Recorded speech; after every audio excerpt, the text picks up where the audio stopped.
शास्त्रामध्ये प्रत्येक गोष्टीचा उपाय सांगितलेला आहे, प्रत्येक गोष्टीचा काय सांगितलेला आहे, उपाय सांगितलेला आहे. म्हणून पितरांची सेवा घडली पाहिजे.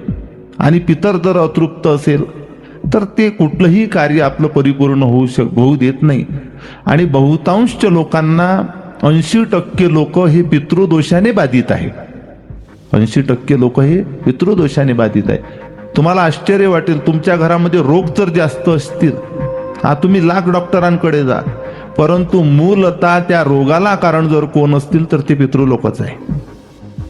रोगाला कारण कोण आहे? पितृलोकच आहेत महाराज. नाना प्रकारचे संकट तुमच्या जीवनामध्ये येत असतील, त्यालाही कारण पितृलोकच आहेत महाराज. आता ते आपल्या लक्षात येत नाही किंवा आपण लक्षात घेत नाही.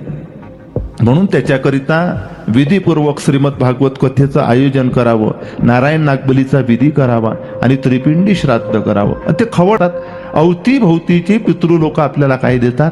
त्रास देतात. म्हणून पितरांचं विधीपूर्वक पूजन केलं पाहिजे.